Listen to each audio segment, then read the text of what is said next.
On. Good morning.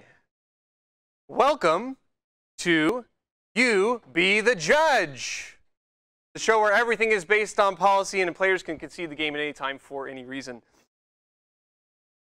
Today we have an outstanding panel of judges.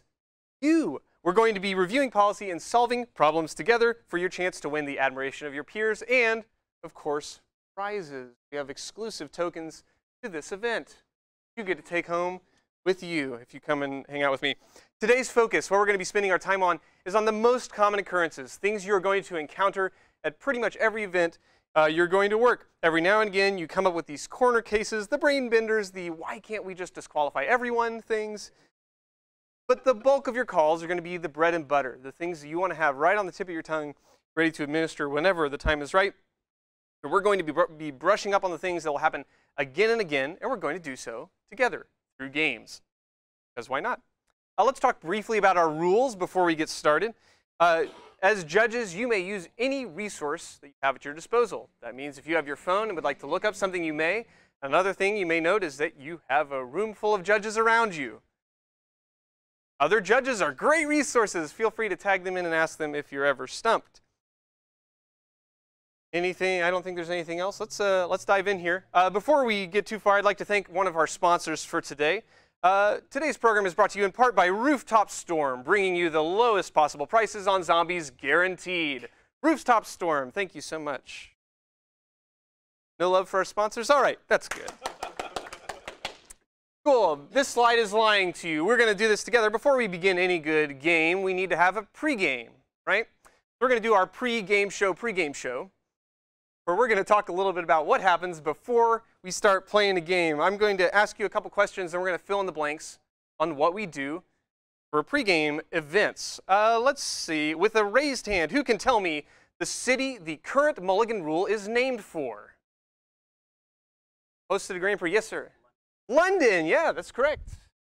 You should probably be clapping for this. This helps. Oh, yes. You can feel the energy in the room. Congratulations. Thank you so much. This is named after the Grand Prix that this rule was implemented, not necessarily that it was thought up there. The one prior is Vancouver. So if you have players ask about the London Mulligan rule, that's the one we're using currently. Paris was way earlier. Let's do, if a player announces their intent to mulligan prior to the player who's going first, what penalty do we give that player? By show of hand. Yes, sir. No penalty. Why?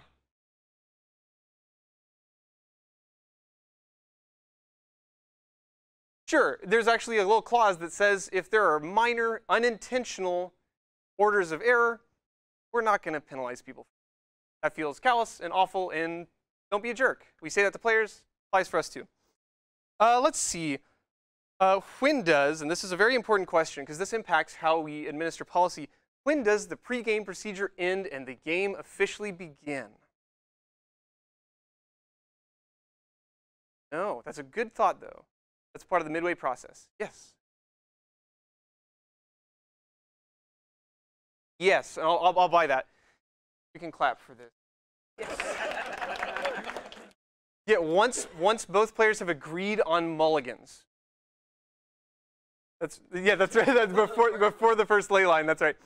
Yeah. So the game doesn't officially begin until both players have agreed on their final mulligans. So then that's where we get a difference in how we apply things based on policy. Let's assume some competitive rules enforcement level here. So we are looking at infractions and penalties. Feel free to use your resources at your disposal. What happens if a player draws too many cards for their opening hand? Say they draw 8 cards instead of 7, and we are still in the mulligan process. What penalty do we administer? How do we fix it? Preferably somebody that has not yet responded. Just as a heads up, you can find some of this information in the MTR 2.4. Perhaps look at the IPG 2.3. These are good places to look. Anybody just wanted to shout out what's at least a good blanket place to start? No categories in general? While we're still in mulligans, close, but no cigar.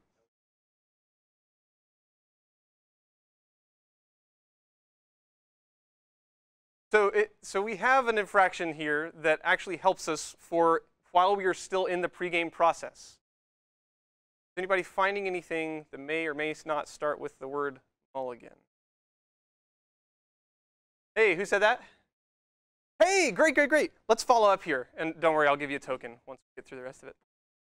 So we found something with mulligan procedure error, right? So within that, does it give you a fix for what happens if we have too many cards?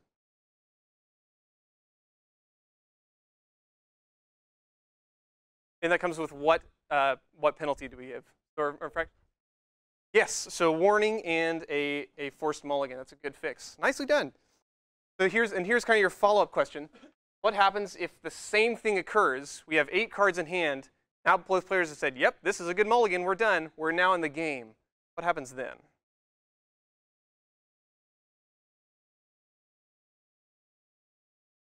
And remind me your name. Tim. Awesome. Tim, feel free to tag somebody else if you'd like to. Yes, I like that answer a lot.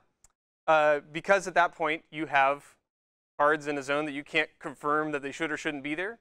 And now we get to fix that as hidden card error, which is objectively better or worse than a mulligan procedure error. Probably way worse, right? It's a very disruptive fix. We really hope that being told I can't move that far. So Tim, very good. So to confirm, before the game starts, if we have too many cards in hand, that's a mulligan procedure error with a warning. You just have a forced mulligan, and that can fix up pretty quickly. Still a warning, of course.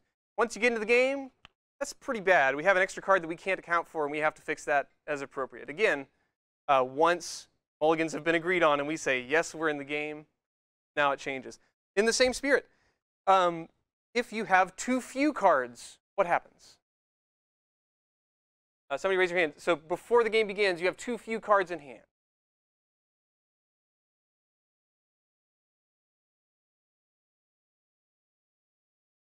So you already have your token? Cool. I agree with you. But yeah, no penalty here, right? There's nothing stopping you from just drawing an extra card. And if an opponent is being belligerent and is insisting on a penalty, that's a different issue. Just drop the card. Now, if we are in a game, the game has already begun, you have too few cards in hand. Now what? We say, mulligans are good, and then you go, oh no, I only have 6 cards instead of 7.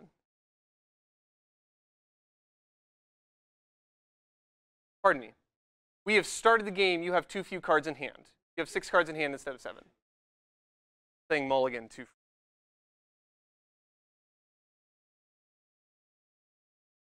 you have policy to support that? Cool. Feel free to also tag one of your resources if you'd like.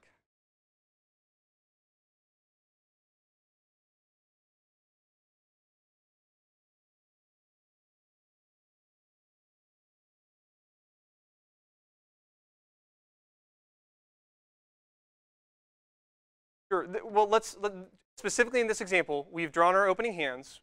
We both agree, yes, I have the proper number of cards in hand. We're ready to start the game. Then you realize, oh no, I don't. So say it's your first turn.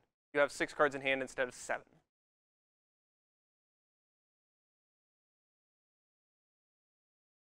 Part of the reason we're doing this now is that this is a safe environment in which to learn this and not while you're hovering over player. Yes, sir. Yes, tell me a little bit about that. What's the fix here? This is, to confirm for those at home, this is a gameplay error, game rules violation.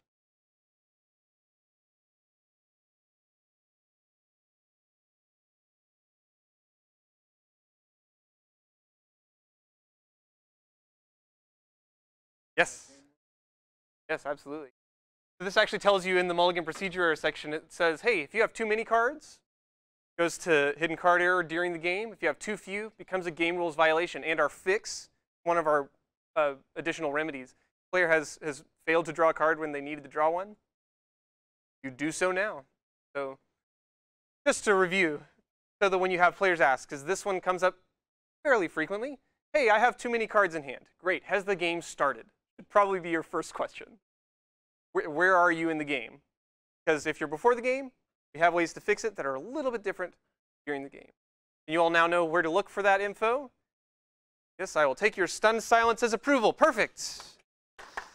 Good. Yay, yay, yay, yay. Great, great, great. Oh, very quickly, just since this one comes up every now and again. Who's my two-headed giant fan in the room? Yes, sir. In two-player matches, the starting player skips their draw step entirely. Who, if anyone, skips the draw step during a two-headed giant match?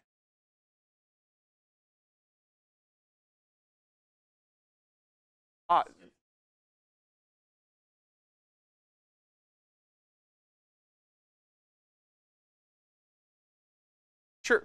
So, but doesn't one player get to draw and the other skip it? Oh. Players will ask that too. You ready to do that? Congratulations. Yes, yes, yes. Thank you. The reminder, early in the match, it's important for us to recognize when the game has actually begun because that defines how we handle each call, especially at competitive REL.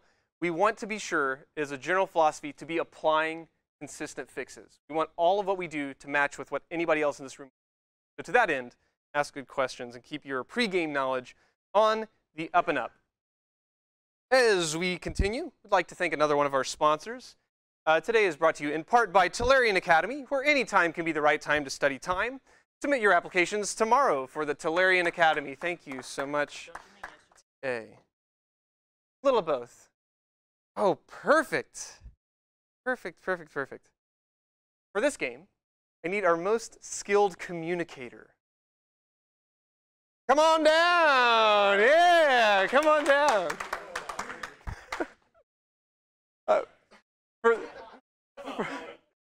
For this, yes, welcome, welcome. So for this game, this is called the Merfolk Limerickster. Okay, no, because see, it's a play on the Merfolk Trickster, right? Because guys, limerick is really hard. It was really hard to find a good anyway. So we're going to be doing Merfolk Limerickster together here. That's a blue card. That's not good. That's not good at all. I couldn't find a good red trick card. Fair. Let's see. So I'm going to read you 4 communication policy-based limericks with a word missing from each one. If you can fill in the last word correctly on 2 of the 4, you get to go home. Okay. Sure. Oh boy. Are you ready to play? Sure. Okay. As open can be, we share it most transparently. You can't falsify it, decry, or deny it. This info is fun, fancy.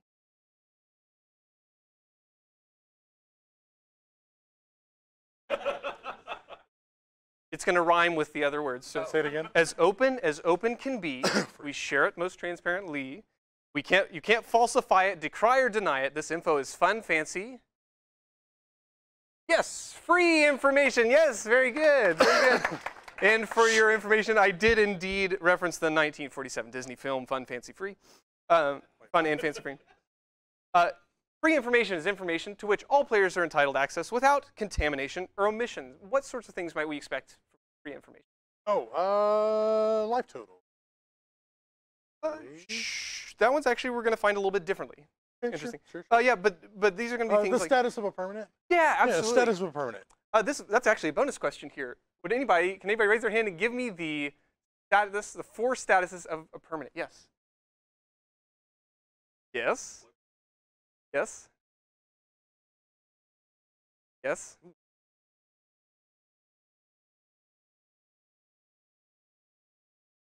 Yeah, there's a word, there's a different term for that. It's going to be face up or face down. Do you know the default for these? Nicely done, by the way. Phased in and phased out. I was like, yeah, that's the one people usually get hung up on. Yes, you got it. Nicely done. Nicely done. Yeah, so your default state is it's tapped or untapped. The default is untapped. Flipped or unflipped. Default is unflipped. Face up, face down. Face up is your default, and phased in, not phased out. Just a phase. Let's see. Some of the things that free information includes are things that are actively going on, recent game actions, object names, most counter types, and where they are.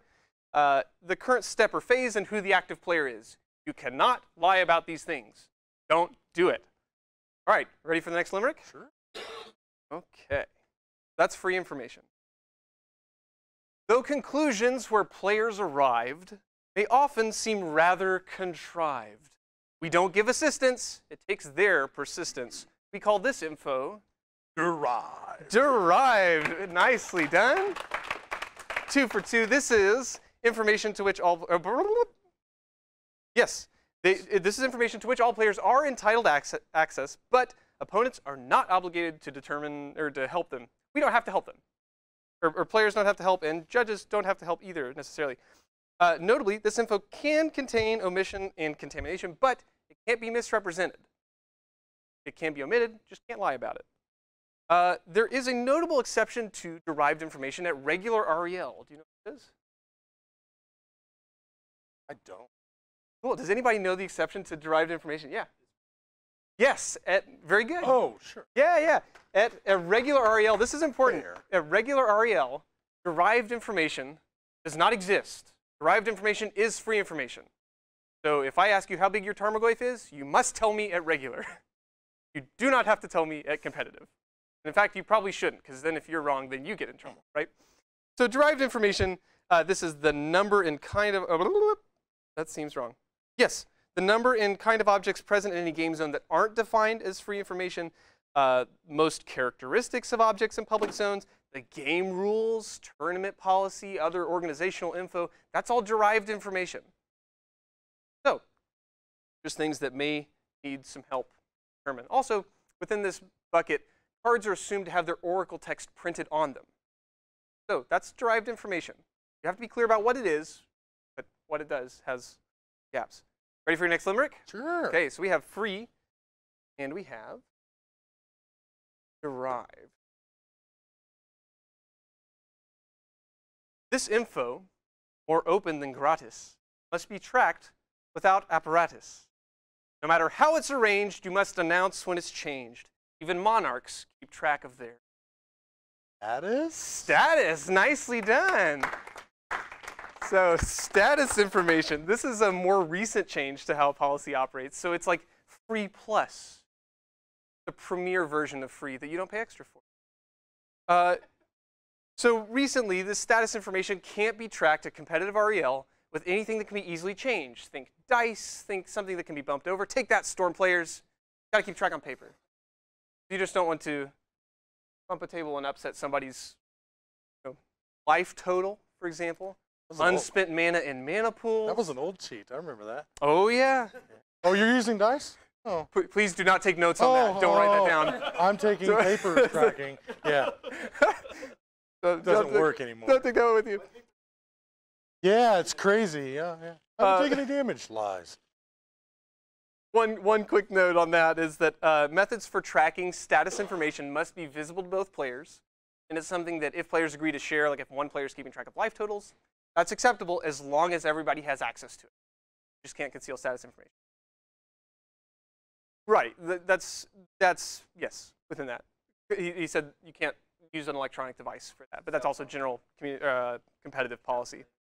To confirm, status information includes life totals, whether you have an ongoing continuous effect that has no defined expiration, like Monarch, City's Blessing, and then the amount of unspent mana in your mana pool. So we have free, derived, and status. You ready for your fourth limerick? Maybe? Okay. Here's your fourth. If you cannot discern or derive it, you can freely omit or connive it. Keep your hand to yourself. If it fits nowhere else, that bit of info. I'll read it again for you. Like? No, I don't think I'm going to get it. I'll read it again. I'll read it again here. If you cannot discern or derive it, you can freely omit or connive it. Keep your hand to yourself. If it fits nowhere else, then that bit of info is. Feel free to lean on it. Yeah. Oh, private. Oh, private. There it is. Nicely done. I refer to it as personal. This makes a lot more sense. Yeah, private information. If I can't see it, you can't see it either. But here's your great definition that you can remember. If it is not free, if it is not derived, if it is not status, it is automatically private. That means you can say whatever you would like about it. So this is info that if you don't have access to it and your opponent doesn't have access to it, nobody can prove whether it's right or wrong. So you get to ask all the questions. When it comes to private information, you can say whatever you'd like. Do you have the wrath in hand? Yes. Do you have a counterspell? Yes, 7 of them. Was Oko a mistake? Well, that's free information. Absolutely. Was Oko a mistake? Yes. Yes, it was. Well, we'll call that last one a get. So that's 4 out of 4 right. Congratulations, Mr. Aerosmith. Do I get a token? You do get a token. Congratulations, sir. You get to go home with that. Nicely done. So, when it comes to player communication, we often see the subtle effects of players knowing or not knowing what they're allowed to tell each other or what they assume that others are obligated to tell them. Having a good concept of what that looks like will help you keep a clear and open channel of communication with them so that you can help guide them on what they need to say. Importantly, we need to make sure as judges to not give away information to which the players are not entitled access. If players have not told you about something extant on the board state or in their hand, do not bring it up. You see something in their graveyard, do not bring it up. Like these things that we don't want to be responsible for outside assistance. It's happened, and those are some of the hardest moments. You can feel the air get sucked out of the room, just like, oh no, that was us. So just be careful. Just be careful with your communication things. Communicate clearly and often, but not on things that you shouldn't communicate on. Words matter. All right. This show is brought to you in part by Krark Clan Ironworks, turning your scrap artifacts into, well, mostly the same artifacts over and over and over again. Krark Clan Ironworks, it just works.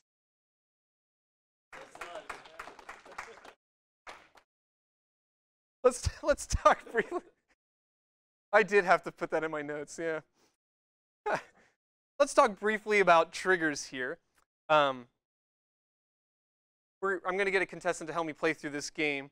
Somebody raise your hand and let me know what's a trigger. Yes, sir. Hold. That's the next part of the game. Don't do it yet. Sorry, everyone at home. I got really excited. So a trigger has a condition. Yes, so there's a condition that's looking to happen, and then we're going to add those to a stack.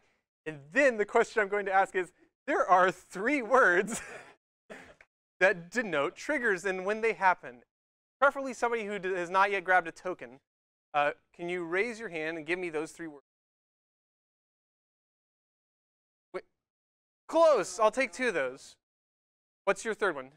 You have win, which is good for, see if I have all of them. Yep. Win is great for one-time things. Something happens once. When this enters the battlefield. When this dies. Whenever we got, which is many times, right?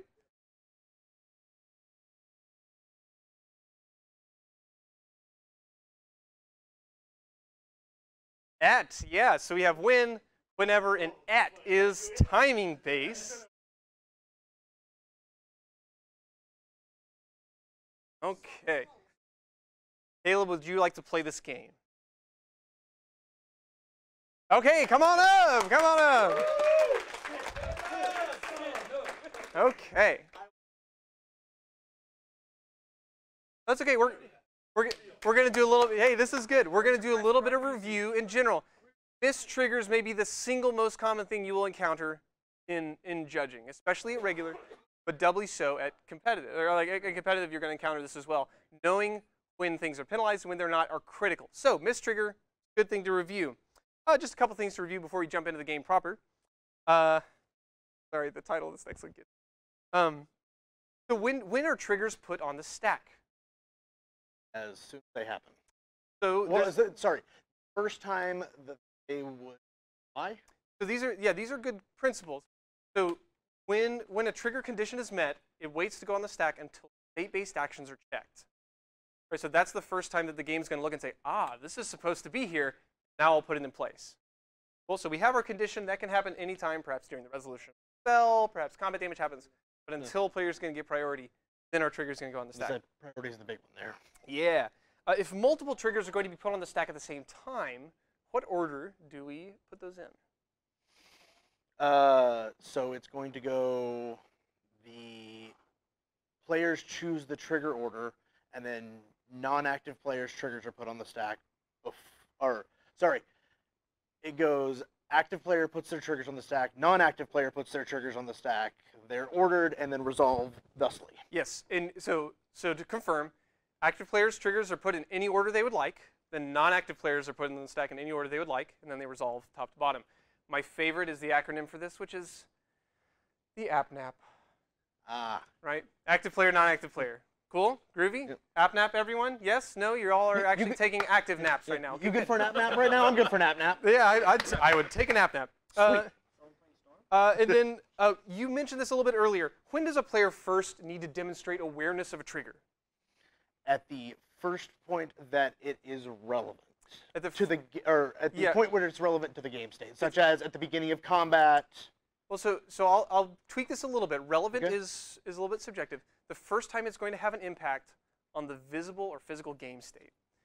So the way that the IPG describes it in number 2.1 suggests that the player controlling the trigger, so if it's yours, you have to remember, even if your opponent remembers and you don't, you've got to be the one to acknowledge it. You have to demonstrate awareness of this trigger's existence by the first time it would affect the game. This is why there was a lot of confusion when Prowess first came out. Some of you remember this. Some of you are smiling if you lived through this season. Because when is the first time that Prowess would have a physical impact on the game? Combat damage. Yeah, so there was this question of, did my opponent remember their trigger? Well, they don't have to have forgotten it at that point. So, and that's why you're taking 7. That's right. That's why you're taking 7. What's your favorite trigger? Favorite trigger, like just card ability in general? Yeah. Well, it has to be a trigger. It has to be a trigger. Yeah. Oh man, there are so many great ones, but I'm gonna go with Leovold. Leovold, whenever it's target, whenever you or a permanent you control is a target of a spell or ability, draw a card. Woo! And I can see the burn players in the back just like crying. And we have Hazazon Tamar up front, so that's a great choice too. Well, this game, which I love, is called Have You Met the Misses? Yes. I'm guessing miss triggers possible? We are going to be looking a little bit at miss triggers, and you get to help me determine. In this game, I'm going to describe for you a scenario. Okay. At competitive REL, and you get to determine if we're dealing with a miss trigger, and whether or not we are, what penalty we get to assess. Remember, you have access to all of your resources here. If you get stumped, feel free to jump in. So, you give me the infraction penalty fix. Okay. This is Have You Met the Misses? Here we go. Judge, I activated my Soulmender last turn. I gained my life, but I forgot to put a counter on Johnny's Pride Mate.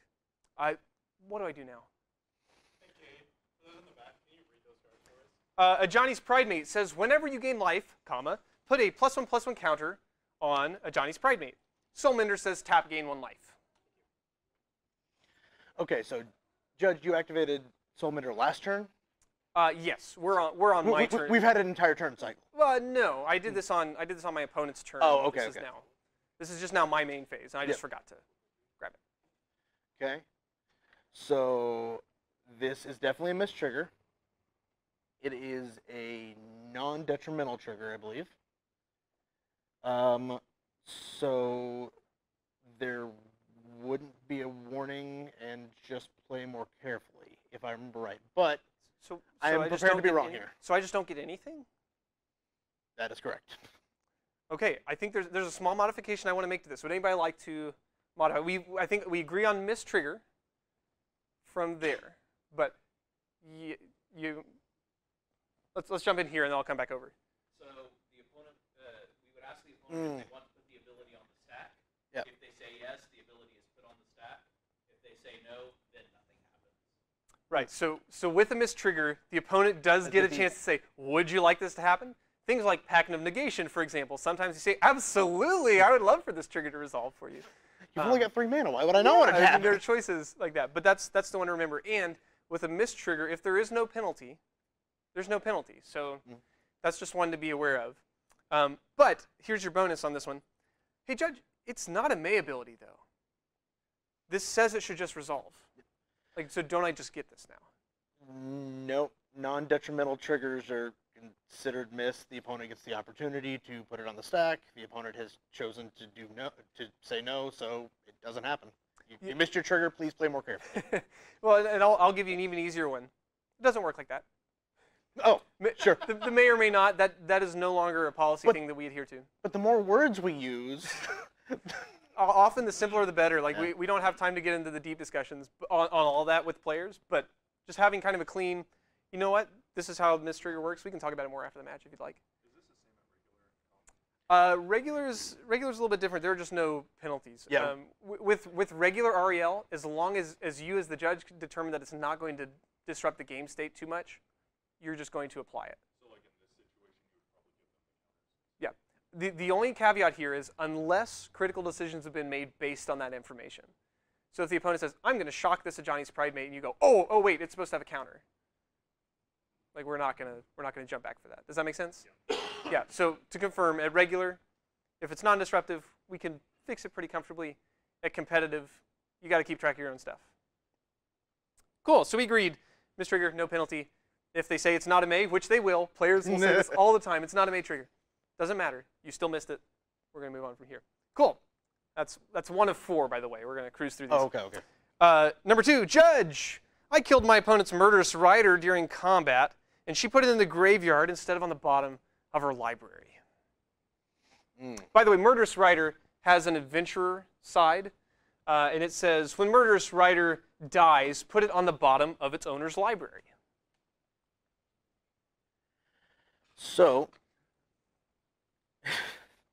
the initial. Actually, can I get some clarification on something? Yeah, of course. Can I get the clarification on zone changes, please? How so? So I know zone changes have to happen. Well, they did at one point, and that's what I needed clarification on. Cool. I don't remember. I think they changed the ruling on that one. Do you have a phone handy, or do you have somebody I else? do. I Tell you left it what, at the table. Go ahead and tag it while we're researching here, and if you all are playing at home or playing here in the room, things to think about. Whenever you're determining anything in terms of a ruling, you want to determine first, did something go wrong? And if so, what does policy allow us to do? So we want to be careful to not start from a fix. We want to be starting by saying, what's gone wrong here? So if we can determine what is the bad, if bad exists, then we'll have a pretty good handle on what to do with it from there. Do you have thoughts, or are we going to? Mm-hmm.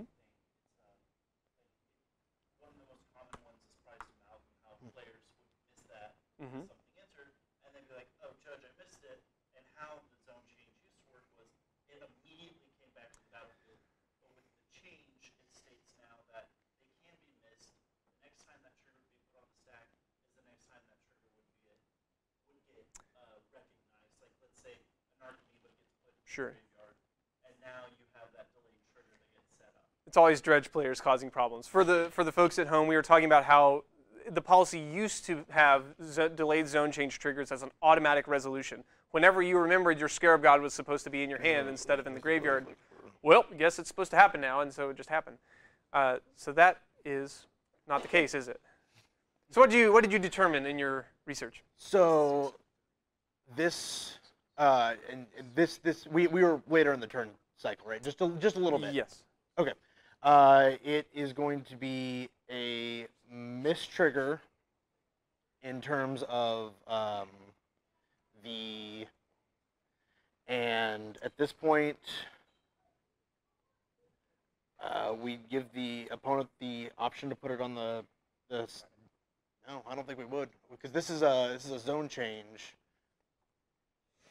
Yeah, I've started to second guess myself here. Okay. What do you think, sir? I think that at this point, we leave it, in my opinion, we leave it in the yard. The zone change has been missed, and because of the new zone changes, it's going to stay in the yard because there's no way for it to get that ability to happen again, unless it were to be revived from the graveyard. Does anybody have a different idea? Yes, sir. We would ask the opponent if we want to put it on the stack at this point. If we do, it goes to the bottom of the library. If they don't, it stays in the yard. Yes, this modification, this is generally going to be a detrimental trigger. Right. because you don't want your removal spell on a creature to leave your graveyard in general. Yes, I believe you. You definitely want to unearth it. So to that end, if you know that this is a detrimental trigger, which this one is, what else do we change? So it's going to be a warning mistrigger. It is going to be a warning. So mistrigger here. It is a warning. If we haven't passed the turn cycle, we are going to offer to the opponent to put it on the stack, and they are most definitely going to say yes because they want to get that out of there. Does this make sense? Yes, sir. Just for clarification, the reason that it's an actual warning in this situation is because that trigger is detrimental, correct? Yes, this is one of your upgrades. So if you scroll to the bottom of your page on mistriggers, it tells you, hey, if this trigger is generally detrimental, you've got to scoot it through. In the interest of time, I'm going to give you one more very quickly. I'm going to do the most interesting one here. Yep. Judge, I cracked my Mishra's Bauble on my opponent's instep. I'm now in combat, and I forgot to draw the extra card for turn. So this is actually a wording thing. Yep. Mishra's Bauble says, sacrifice Mishra's Bauble, look at the top card of target player's library, draw a card at the beginning of the next turn's upkeep. So you said it's interesting, but my initial instinct is mistrigger. Opponent, would you like to put this trigger on the stack? Opponent would say yes or no, and then no penalty would be issued because it is a non-detrimental trigger. That is my initial instinct. I am prepared to be wrong. You don't say that to players, but No. don't say I'm prepared to be wrong to players. This is a safe environment. Yeah, this is Yeah, great. yeah. This is great. So what makes you think this is a trigger instead of a game rules violation of just failing to draw a card? Because it is a delayed trigger. What tells you that? It gives a point at which a trigger would be put on the stack, which is the draw the card, which is at the beginning of the next upkeep. I'm trying to coach you toward a word just very quickly. Often we look for it at the beginning of each trigger, whenever at. In this one? On the stream. Okay. On the last one, would you rather know the library has been shuffled or not before you would return the card? Before you put it to the bottom? Yes. Maybe we can double back at the last if we need to on Murderous Rider. But yeah, confirm your proper, like if anything else has happened between. I'm keeping it simple, hopefully, for the access. Punchline, at is buried in the text here. Draw a card at the beginning of the next turn's upkeep actually creates that trigger. So it's not a part of that resolution, it just creates a new trigger. Cool. So, you say warning, no warning? No warning. No warning. Cool. I'll buy that. Okay, we're blazing through these because we're short on time. That is 3 for 3. Congratulations, sir. Thank you so much. Thank you to the judge community that helped me out with that. As we move on from here, how commonly do you encounter missed triggers as a judge? Every day. All the time. It's going to happen quite frequently. These are the sorts of things that this is hopefully a fun way to brush up on it, but in general, you want to have this at the front of your mind to have a quick reference to knowing how do I handle this when it happens.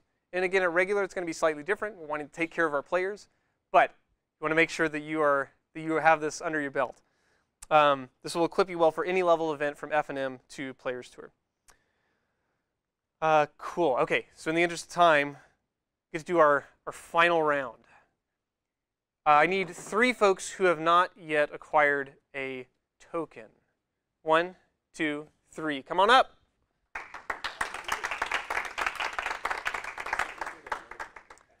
If you have a cell phone or if you have access to it, actually, you may just want to have it on hand so we can review in between. So what we're going to do, go ahead and you can line up here. There's nothing too fancy on the screen. So these are our 3 contenders, Fleet of Mind and Fast of Foot. This is the only event for which our players cannot use their electronic devices, as the head judge has expressed. And you will quickly see why. In this game, this is our Arc Lightning fill in the penalty. So what I'm going to do, and this sounds like, does anybody have a watch with a stopwatch on it? Or a clock with a stopwatch on it? Okay, we got it back here. I'm going to give you, this sounds very fast because it is, you will have 15 seconds, and I will read you as many penalties as I can, or infractions as I can during that time, and you will give me the default penalty for those infractions, assuming no upgrades, assuming no modifications. Does this make sense? So for example, if I were to say marked cards, you would say, This is a great start. I love this. Marked cards would be a Game loss. no. Default is warning. But in the event that you know that and you have it on the top of your head, I would say marked cards, and you would say Warning. warning. Cool. And then I'd jump on to the next one.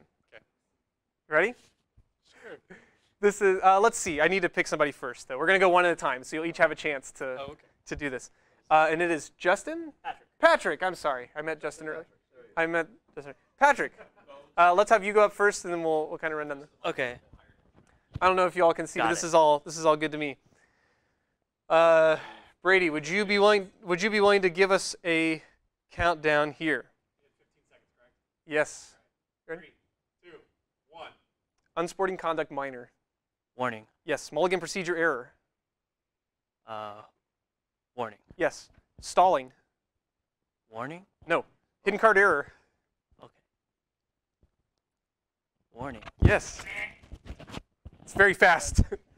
Stalling is not a warning. So stalling is where we would intentionally delay the clock, right, to try and do this. This is disqualification. Why might we do that?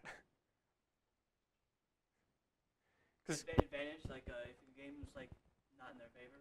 Sure, absolutely. Yeah, you're then not really playing the game. You're doing something essentially outside of the game to try and win the game. So that's going to go to a disqualification. Cool. So I have you as with 3 points here. Cool. Okay. 15 seconds. 15 seconds is very fast. Mm-hmm. All right. Are you ready? Okay. Is that better? So here is our second one. 3, 2, 1. Bribery and wagering. Disqualification. No. Deck problem. Game loss. No. Oh no. Cheating. Disqualification. Mistrigger. No penalty. Yes. Communication policy violation.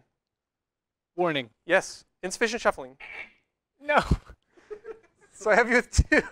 Let's talk about some of these. Let's talk about some of these.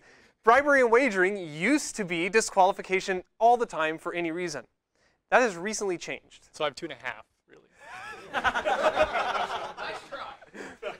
try. Who can tell me bribery and wagering has recently changed to a default of? It is now a match loss in a general case. This is also very uncommon because that demands that a player doesn't know about that not being allowed, and it gives us an opportunity to educate rather than penalize. But it's still a critical penalty. That match has to end so that you don't end up continuing in that environment. One of the important things about that is it's no longer disqualification at regular as well, which is where it's more likely to happen. Right. When the example you'd always see was little Timmy comes in. Yeah, we were saying it's no longer a disqualification at regular in general because little Timmy comes in and has not played Magic ever, and they're like, oh, we're out of time. I'll just roll a die. And we are quick to jump on that. We don't want to send them home with such a foul taste in their mouth. It's like, you didn't know. Now you can never play Magic at the store again. Sorry. Yeah. So before no. we start this, hang on, Deck hang on. problem. Okay. I think we said was. I think you suggested it's a game loss. That's okay. Deck problem in general is a warning, just to make sure we're on the up and up here. Cheating we did agree on. That's disqualification. Mistrigger, you did say no penalty. Yeah. Okay. Cool. Wait. So that's 3. Okay. Good. Oh God, Good. pressure's on me. Okay. That catches us up to where we are. Whoever says DQing 10-year-olds is actually the worst. It is, and I've had friends do this. Okay, and Dustin, you have a chance to Steal. or tie it and make things really complicated for me. Don't worry, I think you'll just have to worry about those 2. Well, it's still. Just go for Are- 3 and then don't answer anymore. That's outside assistance. We're Hey, if we had to do like a dice roll, here's our last set of 15 seconds. 3, 2, 1. Tardiness. Warning. No. Game rule violation.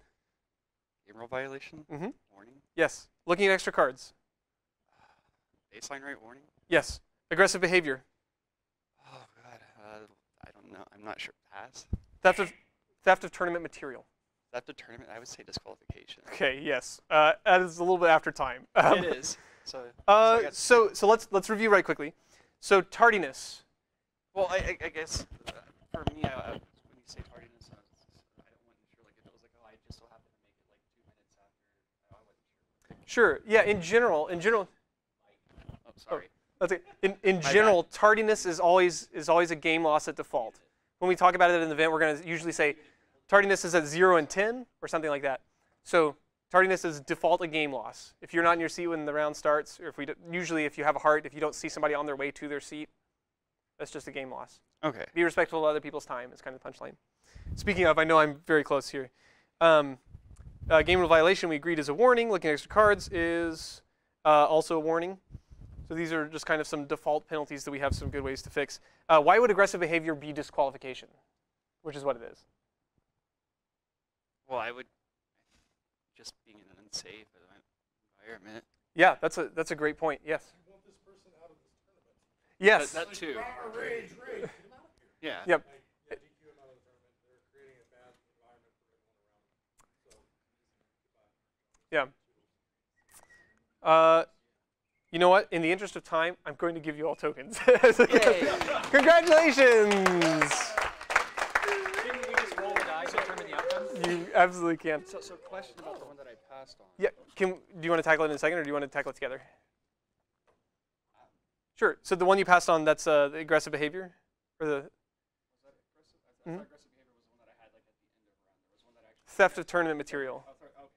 Yeah, which is also disqualification, by the way. Don't steal stuff. That's bad. I just forgot which one I answered there. Okay, groovy. Thank you guys so much. Congratulations. Okay, here's the summary. Why do these things matter? There are, somebody give me a thought. Why do we care about having this information? This is all in the quick reference guide of your appendix in the IPG. Why would you care to know some of these things? Any thoughts? Yes. Having a baseline means that you're going to know where to look and what to do initially. There might be some that you have to go a different route, but having that baseline means you're going to have a good guide to start with. Yeah, absolutely. And that's the way I try to think about it. If you're well prepared for the ordinary, the more policy that you have, the more rules you have that are reflexive, that are right on the tip of your tongue, that you're ready to use, the better prepared you're going to be for the unusual. If you have missed triggers, if you have mulligan procedure, if you have just some of the simple concepts of what you're expecting, then when those weird things come through, you're going to be that much better prepared to engage. So brushing up on your basics, being used to the ordinary is going to prepare you best for the extraordinary. That awkward pause means that that's the end of my time. I'm available for questions after this show. Aaron Leonard is up next. Stick around. There is more to come. And until next time, you be the judge.